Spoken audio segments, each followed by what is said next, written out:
जिस शोरगुल के साथ, जिस पूरे एक कॉन्फिडेंस के साथ और जिस तरीके से जो कमिटमेंट और यहाँ प्रॉमिस किए गए थे, उस के साथ जो आज हम देखते हैं, यानी कि तब से लेके आज तक की जो जर्नी रही है जेनिक की और उस पूरे इकोसिस्टम्स की, जहां पर निवेशकों को, इन्वेस्टर्स को बहुत बड़े बड़े कमिटमेंट दिए गए थे, बहुत बड़ी बड़ी बातें कही गई थी, उससे आज ये बिल्कुल विपरीत दिशा में चलता नजर आता है। यहां पर अगर हम देखें तो जेनिक अपने ऑल टाइम लो के पास आ चुका है। और जब कोई ऐसी पर्टिकुलर सिचुएशन बनती है, स्थिति बनती है, जहां पर आपके पास ना रिजर्व्स है, ना लिक्विडिटी है, ना आपके पास कोई सेंट्रल एक्सचेंज लिस्टिंग है, ना ही तो डेक्स लिस्टिंग है, आप कहीं पर ट्रेड नहीं कर पा रहे हो, निवेशक यहां पे पैसा निकाल नहीं सकते हैं, नई एंट्री हो नहीं सकती है, यूज केस जो है, जिस तरीके से कहते हैं कि मिशन एकम्प्लिश, वो यूज केस को लेके कहीं पर भी कुछ पूरा नहीं हुआ है। सिर्फ लिखने से, यहां पर ये बताने से साबित नहीं होता है कि यहां पर आपने बहुत बड़ा कुछ अचीवमेंट हासिल किया है।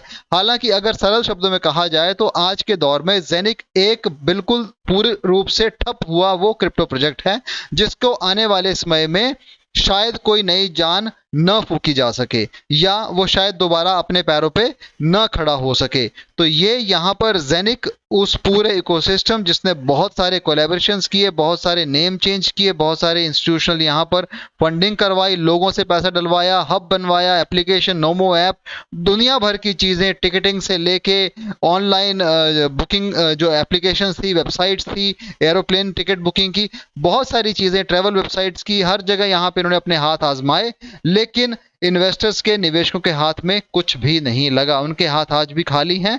जो उन्होंने अपने इन्वेस्टमेंट की थी, आज उसने उन्हें कुछ भी, किसी भी मुकाम पर नहीं पहुंचाया, ना ही तो उन्हें कोई अच्छे रिजल्ट्स उससे मिले हैं, उल्टा उनको नुकसान हुआ है और काफ़ी बड़ा नुकसान हुआ है। तो यहाँ पर जिस तरीके से जेनिक इस पूरे इकोसिस्टम के साथ शुरू से लेके आज तक अपने उस नाम चेंज की जो बात करता है, बार बार नामकरण करना, बार बार उसको चेंज करना, नए कोलेबोरेशंस करना, ये उन्हें किसी भी तरीके से कोई बड़ा ग्रोथ, बड़ी सक्सेस नहीं दे सका है। सिर्फ आपने सिस्टम्स पे नाम चेंज किए हैं, कागजों पर नाम चेंज किए हैं, उसका रिजल्ट आम निवेशकों को नहीं मिला है। कुछ लोगों ने कहा क्या इसके ऊपर लीगल कार्रवाई की जा सकती है?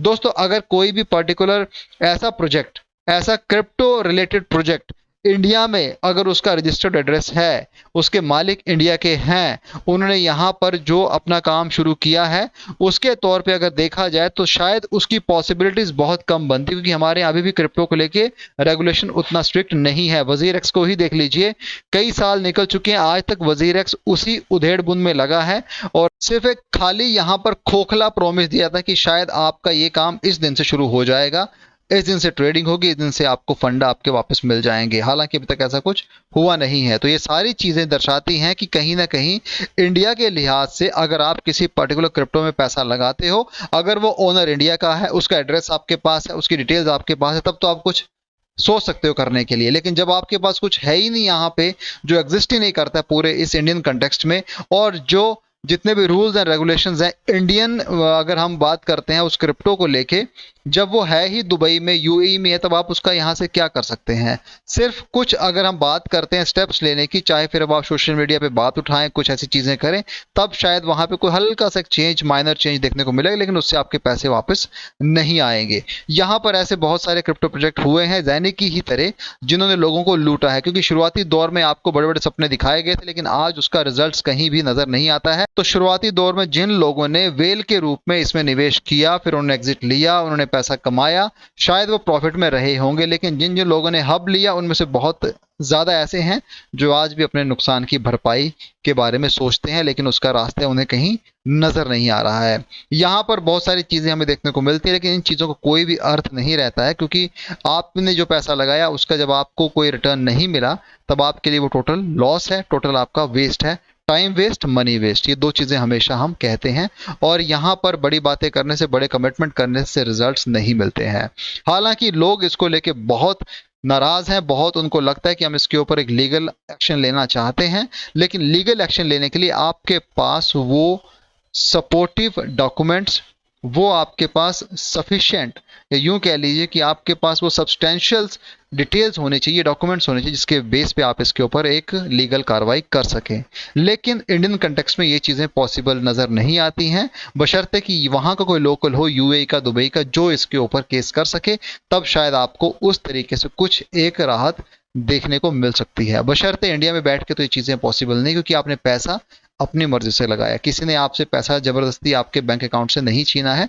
इसीलिए हमने हमेशा तब भी कहा और आज भी कहते हैं कि किसी के कहने पे, और जिस व्यक्ति ने आपको यहाँ पे इंट्रोड्यूस करवाया, आप उसकी गर्दन पकड़िए, उसका कॉलर पकड़िए और पूछो कि अब इसका स्टेटस क्या है। जिन लोगों ने आपसे ये कहा कि इसमें आपको अच्छे रिटर्न्स मिलेंगे, आप उन्हें पकड़िए, उनसे पूछिए कि आपने हमें इस पर्टिकुलर जो पूरा का पूरा क्रिप्टो प्रोजेक्ट था, हब की बात करते हैं, चाहे आप यहाँ पे दूसरे आपने जो इसका पार्ट एंड पार्सल बने हो किसी भी सिस्टम को लेकर, किसी भी स्कीम को लेकर, तो आप उससे बात कीजिए, उनसे पूछिए कि अब इसका हम क्या करें, क्योंकि लॉस तो हमें हुआ है इसको लेके। हालांकि हम तो पहले से लेके अभी तक वीडियो पे काम कर रहे हैं, हम वीडियो बनाते हैं, अपडेट शेयर करते हैं, और हम आपकी बात जो है कंसर्न डिपार्टमेंट तक भी रखते हैं। इसको लेके हमने हमेशा वीडियो बनाए पूरे यूट्यूब पे। जब शुरुआती दौर में ज़ेनिक के ऊपर बहुत लोग वीडियो बना रहे थे, आज आपको उनमें से कोई भी एक यूट्यूबर नजर नहीं आएगा जो ज़ेनिक इकोसिस्टम्स के ऊपर, नोमो ऐप के ऊपर, साफिर के ऊपर जो वीडियो बनाए, क्योंकि वो लोगों को उस वक्त उनका पैसा मिल चुका है, वो निकल चुके हैं। लेकिन आज तक हमने जो काम किया, जो वीडियो बनाया है, हमने किसी से कोई पैसा नहीं लिया, हमने किसी से यहाँ पर किसी प्रकार का प्रमोशनल करने के लिए कोई भी डिमांड नहीं की। हमने सिर्फ ये इसलिए किया था जो हमारे सब्सक्राइबर हैं उनको कहीं कोई नुकसान ना हो जाए, उनको चेताने के लिए, उनको जागृत करने के लिए, उनको इस पूरा जो सिस्टम चलता है एमएलएम का, स्कैम का, फ्रॉड का, उसको उजागर करने के लिए करते हैं। उसकी जो एक विशेष, या यूं कह लीजिए जो फंडामेंटल्स, हम जो उन चीज़ों को पकड़ते हैं, हम आपको उनके बारे में बताते हैं कि आप चीज़ों को समझ सकें, आप जानें कि कैसे फ्रॉड किया जा सकता है। क्योंकि यहाँ पर बहुत सारे यूट्यूबर्स कुछ चंद पैसे लेके आपकी ज़िंदगी भर की कमाई को खतरे में डाल देते हैं। तो दोस्तों, ज़ेनिक इकोसिस्टम्स को लेके हमें कहीं से भी कोई एज सच बड़ा सपोर्टिव एविडेंस, या यूं कह लीजिए कि बड़ा हमें सेटिस्फैक्ट्री जवाब नहीं मिला है। टीम लगातार इसके ऊपर बात करती है, लेकिन किस तरीके से अपने उन इन्वेस्टर्स के बारे में सोचा जाए, इसके बारे में कोई बात नहीं करती है। आंकड़े भी यही चीज़ कहते हैं। कॉइन मार्केट कैप पे ज़ेनिक अगर देखा जाए तो आज के दौर में इसका प्राइस इंडियन रुपीस में 0.45 पैसे है, और अगर देखा जाए तो यहाँ पर इसका ऑल टाइम लो सिर्फ 23 डेज पहले 0.12 गया था, यानी कि करीब करीब 12 पैसे इंडियन रुपीस में गया था। उसके बाद से लगातार अपनी गिरावट में है, तो आज ये 45 पैसे करीब आप इसे देख पा रहे हो। लेकिन हमें नहीं लगता कि जिस तरीके से इसकी सिचुएशन को चल रही है, लिक्विडिटी रिजर्व्स के इशू हैं, यहाँ पर लोगों में ट्रस्ट फैक्टर खत्म हो चुका है, सेंटीमेंट्स भी कुछ इस तरीके से बेरिश नजर आते हैं, और यहाँ पर कोई भी इसको लेके अभी उतना अपनी ओर से आशावान नहीं रहा है। तो ज़ेनिक सिस्टम को लेके हमेशा यहाँ पर एक हमें शक की नज़र लगती थी, क्योंकि हमने पहले दिन से कहा था कि हब एक बहुत बड़ी बेवकूफ़ी होगी अगर आपने हब में पैसा लगाया है। हालांकि फिर भी हम अपनी पूरी कोशिश जारी रखेंगे।